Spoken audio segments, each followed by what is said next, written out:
En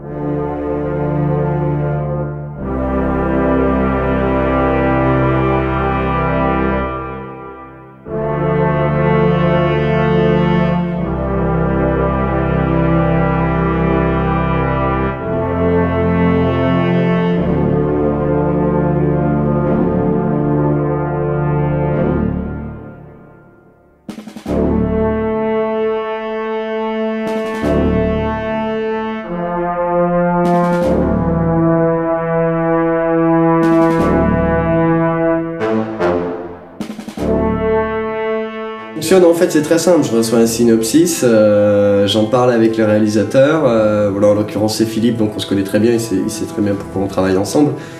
À partir du jour où j'ai le scénario, et c'est très simple, hein, je calcule par rapport à la deadline et c'est du travail tous les jours, aussi bien ici que sur le tournage. Si je suis sur le tournage, j'en prends le son, c'est aussi pour profiter de l'ambiance, de voir un petit peu les décors, de cerner un petit peu l'humeur de l'histoire en fait, comprendre un petit peu quel rôle la musique va jouer.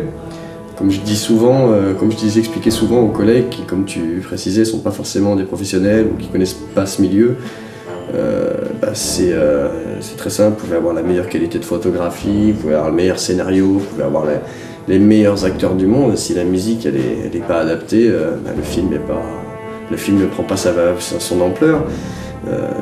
C'est même à l'époque du cinéma muet, la musique elle avait un rôle narratif et c'est elle qui donnait la parole plus ou moins aux mimiques et aux gestuels exagérés, c'était pas là pour rien. Comment ça se passe? Comme j'ai dit, jusqu'au tournage, c'est de l'imprégnation, du scénario maintes et maintes fois réadapté, du script maintes et maintes fois remanié. C'est se baigner dedans, et puis petit à petit les idées viennent et je fonctionne d'une manière un peu particulière parce que moi je suis pas estampillé compositeur de musique de film.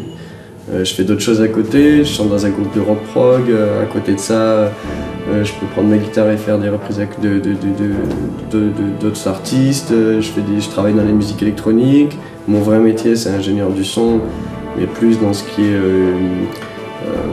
travail de studio en fait, donc mixage, mastering, pré-mixage, pré-mastering, post-production, etc. En l'occurrence pour tout ce qui est les films, courts-métrages. Comment je travaille? C'est les thèmes, je les ai déjà, quoi. À partir du moment où les scénarios arrivent, que les mots se posent, il y a une métrique, il y a un rythme, il y a une intensité que je vois ou que je vois pas, et le tournage, moi, me sert entre guillemets à tamponner tout ça, ça fait tampon, et je nuance et après j'avance. Une fois que c'est vrai que j'ai déjà quelques pré-montages ou quelques propositions du réalisateur de comment les choses se déroulent, et puis suite aussi à beaucoup de discussions avec Philippe parce qu'on avance beaucoup à deux aussi. Moi je suis pas genre j'ai écouté, je sais ce qu'il faut, j'ai besoin que mes idées soient débattues et de confronter tout ça. À partir de ce moment-là, là je commence vraiment à ordonner mes idées, mais j'ai déjà des thèmes qui sont lancés, j'ai déjà une idée sur la couleur que ça va prendre. Je fais pas ça pour ma musique, je vais pas la composer pour plaire entre guillemets au réalisateur, ni pour être consensuel. Je vais la faire pour servir ce que j'ai vu sur le tournage, sur ce que j'ai lu sur le script, encore une fois, maintes et maintes fois remanié, et c'est aussi l'intérêt, c'est un stress entre guillemets qui est constructif, même si c'est pas toujours forcément évident. Les tournages c'est toujours très speed, surtout dans un milieu où ça évolue trop vite, et puis là en plus on n'a pas forcément des gens qui sont du métier, donc il faut s'adapter, c'est pas forcément toujours évident, mais c'est aussi ça le challenge.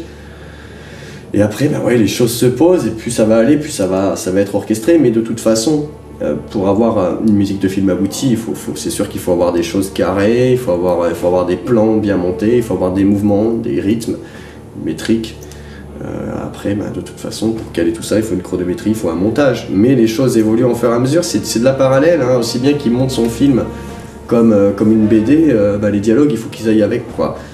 C'est un peu le même cheminement, quoi. Que le film, que l'argument du film soit là, que le souvenir y reste et que ça soit beau. Philippe, il travaille très bien, c'est un magicien au niveau de l'image, il fait des choses très bien, il sait très bien travailler. Enfin, moi, j'ai déjà travaillé avec lui, je sais que c'est très compatible. Puis de toute façon, il m'a toujours dit que le jour où on s'est rencontrés, du premier jour, ça a été comme ça, qu'il voulait son compositeur, et il est là, et moi j'ai envie de faire du bon taf, et pour ça, je veux qu'en amont, avoir la meilleure matière possible. Donc on va faire le taf. Maintenant, il reste encore beaucoup de travail. énormément. Voilà, la prise de son c'est un fait, il reste tout le reste. Mais les impressions du tournage, c'est ouais, je suis content. Je suis fatigué. Je suis très fatigué parce qu'il a fait très chaud, parce qu'on a beaucoup carapaté, parce que les militaires c'est des mecs qui ont un entraînement de fou. Ils ont une endurance de débile, et moi je l'ai pas. Et donc du coup, bah, ouais, c'est très fatigant. Pas du tout, puis on n'est pas conditionné ni entraîné, j'insiste bien sur le terme conditionné aussi, c'est un apprentissage que nous on n'a pas, on a les nôtres. Franchement c'est pas évident de les suivre, hein, parce que c'est vrai que ouais, ils ont un entraînement physique, ils ont une aptitude à repousser les limites, à accepter la difficulté et à l'éclipser pour faire le taf quoi. On fait le boulot, on s'en fout qu'il fasse nuit, qu'il fasse jour, qu'il pleuve, qu'il fasse -15, ils s'en tapent. Ce qui compte c'est que le taf soit bien fait. Bah, nous c'est un peu pareil, c'est juste qu'on n'a pas forcément l'habitude des mêmes conditions de travail. Voilà. Moi, mon travail, je pense que si passer 8 heures par jour derrière un ordinateur avec un casque ou à focaliser sur des détails d'un micron-décibel, à faire ça pendant un mois, je pense qu'il ne tiendrait pas une semaine. Mais c'est normal, chacun son taf, chacun ses possibilités. Moi, mon taf, c'est d'entendre ce que les autres n'entendent pas, de mettre en valeur ce qui a besoin d'être entendu quand on a l'impression que ça passe, mais qu'en fait ça passe pas à l'écran. Il y a plein de choses. Forcément, nous, en tant qu'artistes, les mêmes opinions sur tout, mais qu'il ne faut jamais oublier une chose, et c'est aussi ce qui fait la beauté de ce projet, et c'est en ça que je remercie Philippe et puis les gens qui ont été là, qui ont été tolérants, parce qu'il faut aussi être tolérant, et ils l'ont été aussi envers nous, c'est que bah, on est là pour servir une idée, un film, et que là, l'idée, c'est le devoir de mémoire, et qu'il y a des gens qui se sont battus à une époque et qu'on les oublie, et que l'Indochine, il y a très peu de gens qui en ont parlé, c'est marqué dans le dossier de presse, il y a très peu de gens qui en ont parlé. En France. Parce qu'il ne faut pas confondre avec le Vietnam, mais l'Indochine ça a été un peu notre Vietnam, hein, ça a été un peu notre défaite, notre fessée quoi, faut le dire.